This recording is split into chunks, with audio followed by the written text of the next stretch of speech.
Good morning. My name is Jeff Lonette and welcome back to Learn Now. In last week's episode, we focused on using our eyes to break down the elements of a picture, to think about the things that are there so that we can fully connect to it. We're going to build on some of those skills today.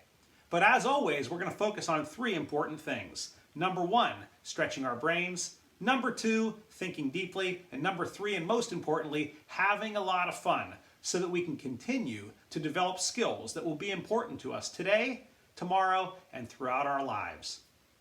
The skills that we're going to focus on today are: I use information in creative ways to deepen my understanding, and I read to understand and learn.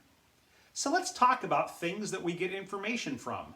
Last week, we talked about newspapers and magazines and blogs and advertisement.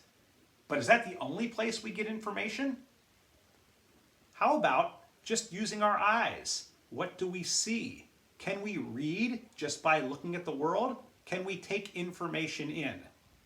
And when we do this, we see things all the time, but do we really truly see? And what happens if we train our eyes to slow down and really appreciate the world around us? I went outside this morning and picked up two simple objects, a leaf and a twig. And these are things that we walk by every single day and never give them a glance. But what happens if we slow down and look at them? Let's take a close look. Here's our twig and our leaf.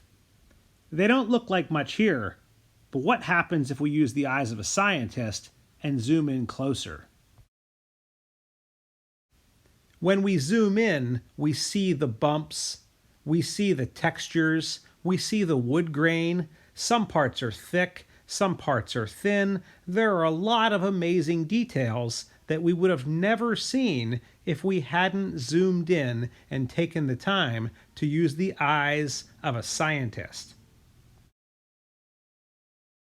We can do the same thing with the leaf.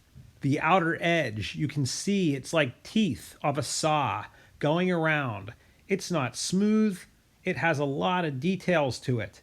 You can see these burnt marks in the leaf where it's starting to die off because it's old. You can see veins that look like roadways going across, but only if we look close and examine it. So we're going to take the time to slow down and try to see. Our challenge for today: how can you develop the eyes of a scientist so that you can see the amazing details that make up the world around us? Let's take a look at the supplies we'll need and then get started. We talked earlier about the skills we'll use.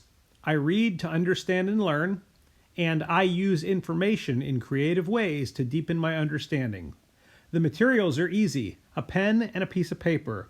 I'm going to encourage you to use a pen rather than a pencil today because I don't want you to think that you should erase. We're not going to. We're just going to keep working.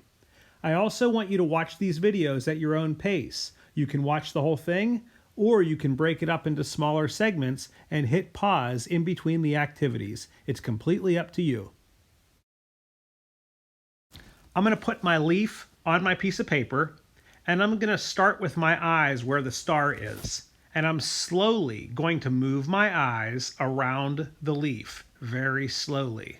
Now, with my pen, every time I move my eyes, I'm going to move my pen the same way, capturing every contour of the leaf, very, very slowly. Now, it's natural for your eyes to want to look at your pen. Instead, try to just look at the leaf. If you do, you'll capture the details. I sped up my video a little bit. When we get to the things like the stem, you'll want to think that it's just one little line, but it's not. The stem actually has thickness. We want to capture that thickness. Don't draw what you think, draw what you see. Every detail, every line, draw what you see. I'm going to do the same thing with the stick. Start at the bottom, move your eyes slowly around, and as your eyes move, you want to make your pen move the same way. You want to use the eyes of a scientist that are looking at every single detail very, very slowly. And the good thing about using sticks and leaves It's okay if things don't come out perfectly, they still look pretty good. So don't worry about it. This is about training us to see, not making beautiful artwork. But you'll get better and better. I encourage you to do it a couple times because you'll improve each time. My video is speeding up, but that's only because I don't want the video to be too long. Take your time and go super slow. After seeing a couple samples, I think you're ready to start on your own. It's really easy to do, you just have to give it a shot. The first thing to do is to go find an object. I encourage you to start with things like leaves and sticks because even if you mess up, it still looks like a leaf or a stick. It's easy things to start with. Then sit at a table so that you can focus and keep your eyes on the object and move your eyes slowly around the object very, very carefully. And every time your eyes move the pen at the same time very slowly. I also encourage you to don't just do it once, do it a lot of times. The more you do it, the better you'll get. And remember, use the eyes of a scientist to break down what you're seeing, carefully look at the details and textures, and you'll start recognizing beauty in a lot of things.